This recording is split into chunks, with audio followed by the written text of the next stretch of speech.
Okay, hr127. Let's talk about it for a minute. Or as I'm just going to call it, the death of the Second Amendment, because it is. Plain and simple. This bill contains just about every wish list you can imagine. And it's going to violate the Second Amendment in every way possible. It is a 19-page document. I encourage anybody to go find it and read it. You can find it on GovTrack. I believe it's govtrack.com, whatever the website is. You can actually download it, print it out, which is what I did.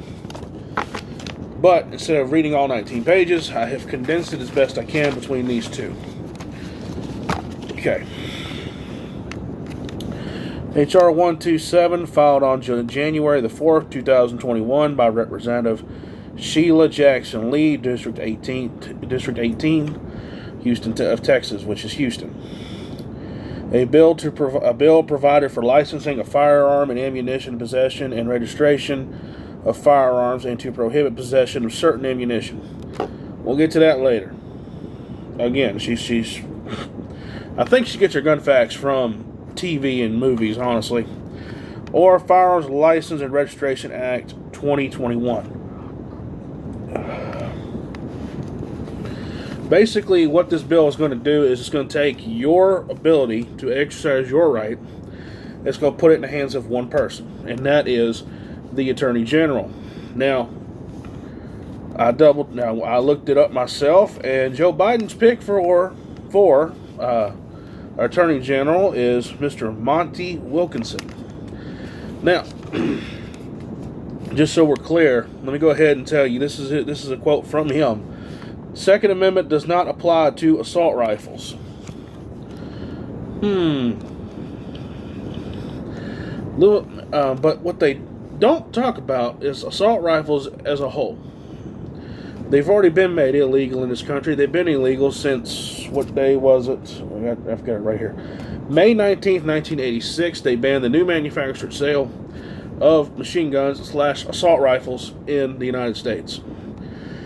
Now, that doesn't mean you can't obtain one now. You can, but it takes a lot of money, a lot of paperwork. You're looking on the low end around $20,000.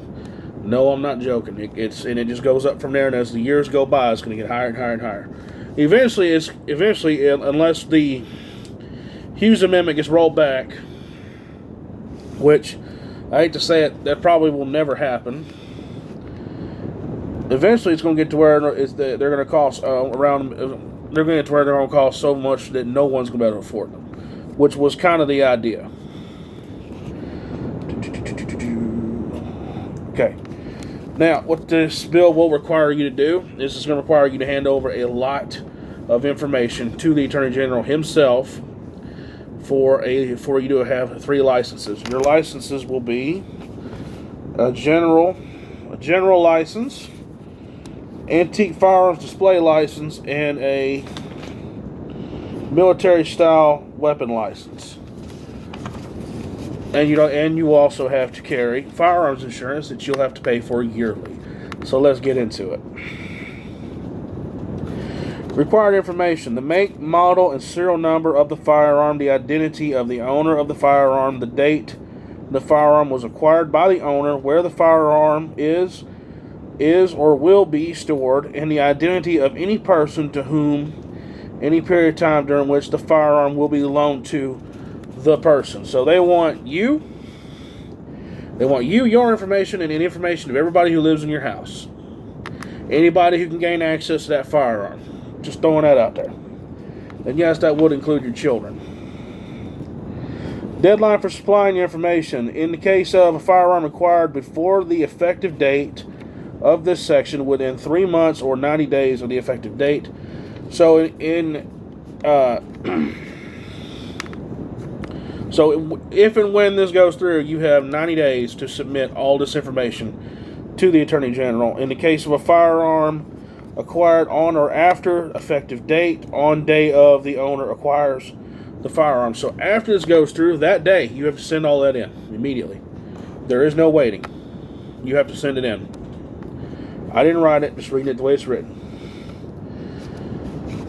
The database. The Attorney General shall establish and maintain a database of all firearms registered pursuant to and make and contents of the data to be accessible to all members of the public, all federal, state, and local law enforcement authorities, all branches of the military, and all state governments as defined by the ATF. So you're going to basically, so now, let me just put this in perspective now. So now they're going to treat gun owners the same way we treat pedophiles. You're going to have a sex offender list, and you're going to have a list of gun owners. And in that list will be where you live, how many guns you own, what guns you own, how and where you go about storing them. I mean, it's all here in the bill. For anybody who doesn't believe me, you can go find this thing and read it for yourself. They're going to start treating gun owners like pedophiles. And this will all be accessible to the public. Depending on what state you live in, you may not want to check that registry out. Just saying. I mean, if you live where I do, and this goes into effect, I'm willing to bet all except for 4 areas of the state is going to light up bright ass red with all these little dots of gun owners. Just saying. Licensing system. Okay, first license. General license. The Attorney General shall issue to an individual a license to possess a firearm and ammunition, so it's a license for ammo too, if the individual is 21 years of age and undergoes criminal background check, undergoes psychological evaluation. The evaluation does not indicate the individual's psychological unsuited to possess a firearm, and completes a training course certified by the Attorney General in the use, safety, storage of firearms that includes at least 24 hours of training, and demonstrates that on issuance of the license, the individual will have in effect an insurance policy issued under the issuance. So you're going to tell somebody at 18 years old they can vote for a president. They can drive a car, which some of you, I've seen people in their 30s, they still don't know how to drive. But they can't own a gun until they're 21. They can vote to put you in that seat at 18 years old, but they cannot vote, but they cannot own a gun, and they cannot legally drink alcohol. I seriously think we need to have a debate in this country. At what age are you actually an adult? I think it should be 21 for everything. Driver's license, voting, to own a gun, everything in general, it should all be held off to your 21. Because most people at 18 they should not be voting. They haven't been working or paying taxes long enough to understand the consequences of who they vote for. Just saying, you can hate me later. Gun insurance policy.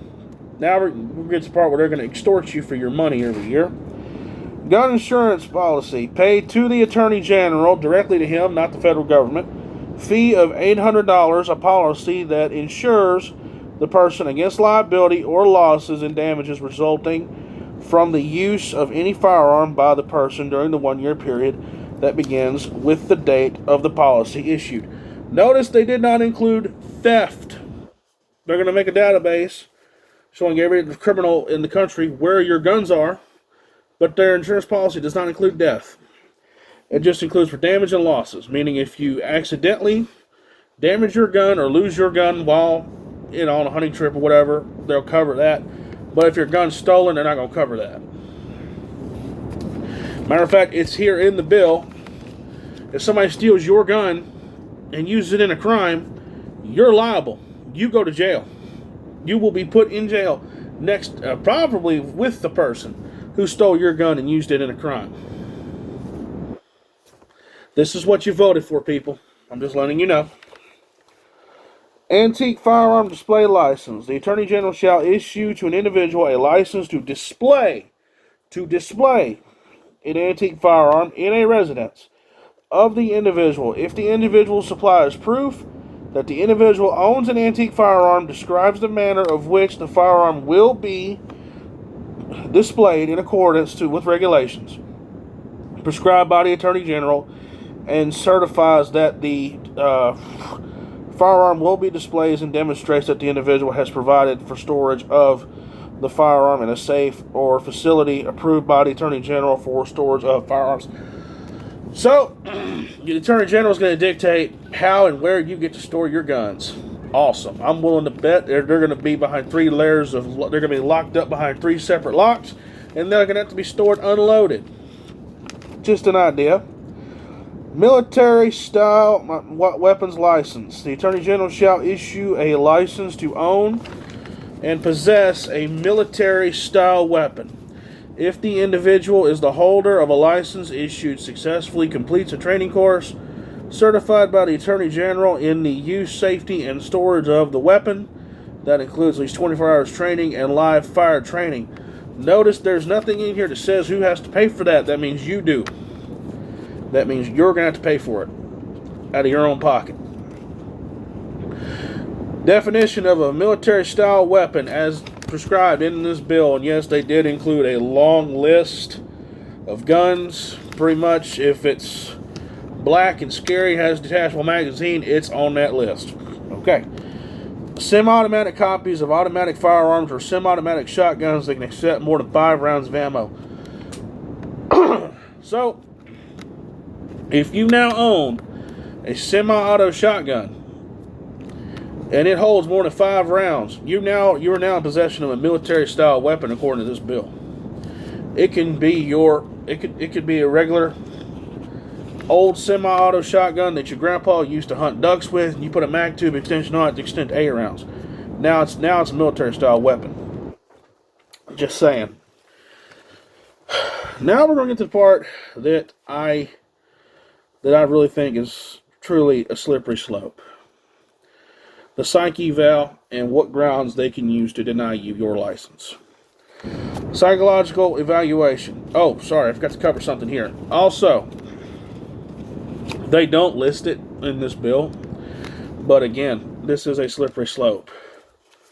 And the Attorney General can add things to this bill as he sees fit. So, semi-automatic copies of automatic firearms, well, that includes Glocks, Berettas. If your Glock or Beretta is a semi-automatic copy of a fully automatic or burst fire machine pistol, it's now a military-style weapon. You'll be required to have a license for it. Just telling you what it is.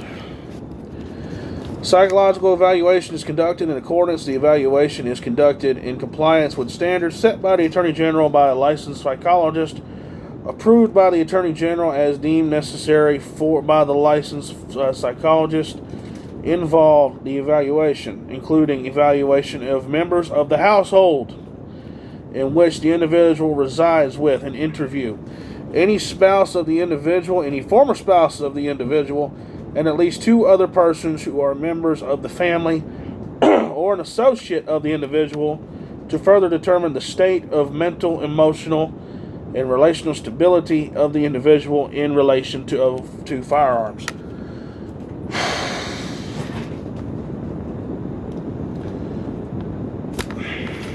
Hold on.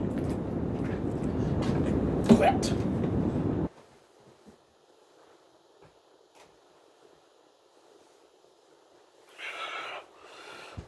Alright. No, my power did not go out. My damn animals unplugged my lamp. Alright. What that means is, so now they can interview your spouse. If you've been divorced, they're going to interview your ex-spouse. That includes if you are a female, you were married once, they're going to interview your husband and your ex-husband. If you're a male, same thing. So all you men who've been divorced, I don't think I have to say it, you're screwed. They're also going to interview your acquaintances, people you work with, people you talk to every day, your kids, people that live in your house. They're going to cast a wide net out there, and they're going to find any and every reason possible to deny you a license. So, now let's get to where. Now here's where it really becomes an issue: denial of your license. The Attorney General shall deny such license to an individual if the individual is prohibited by federal law from possessing a firearm. Meaning, if you're a convicted felon, I'm sorry, if you're a convicted felon, you shouldn't own a gun anyway. But I do think the process to which that you have to go through, which requires years of waiting and paying thousands in fines. There's conversations that could be had around that, but that's for another day. Or the individual has been hospitalized with a mental illness, disturbance, or diagnosis, including depression, suicide attempt, suicide or addiction to controlled substance, or brain disease. As if convicted of a crime, your license will be revoked. You must surrender all firearms and ammunition to the Attorney General. So if you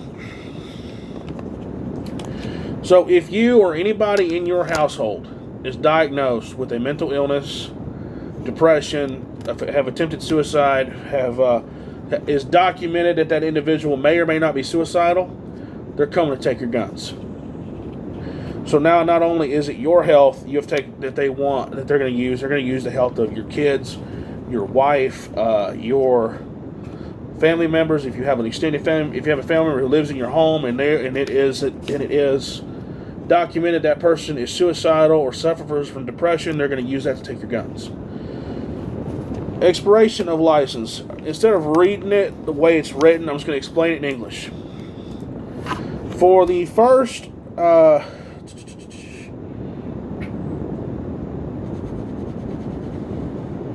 For the first 5 years you own your license, you have to renew it every year. You have to pay and renew it every single year. After the 5 years mark is up, you then only have to renew it every 3 years. You have 1 year. The enactment of this act of the Attorney General. Oh yeah, sorry. This is what I was talking about. The Attorney General can take, add, and subtract whatever he wants within 1 year of this being added. I'm willing to bet that will get overlooked very quickly. That year will be up, and they'll find something else to add to this bill, and they will overlook it, or they'll completely rewrite this bill to ensure that. So, in essence, that's what we're dealing with. And before somebody says they didn't take my guns under Obama, they're not going to take them under Biden, you might want to wake up, because Biden has more support than Obama did. And he's already shown us, if a bill does not pass with bipartisan support, he's going to shove it through by executive order. Meaning he's just going to, with a stroke of his pen, and it's done. There's no debate, there's no vote, it's done. And an executive order can only be undone by the next president. So if this were to hit his desk now, you are guaranteed he will sign it. And he is already under tremendous pressure by the billionaire elites who foot the bill to put him in office, who also foot the bill for every town for gun safety, mind you. So, yes, they're foaming at the mouth to pass this. If this makes it to the House or the Senate, it's not going to get enough support to pass bipartisanly, because, of course, Republicans are going to say no. Democrats with any sense who want to keep their seats in 22 are not going to pass this bill. They're going to shove it down the line and let Joe Biden do it by executive order. They may not admit publicly that that's what they're going to do, but they'll guarantee you that's what's going to happen.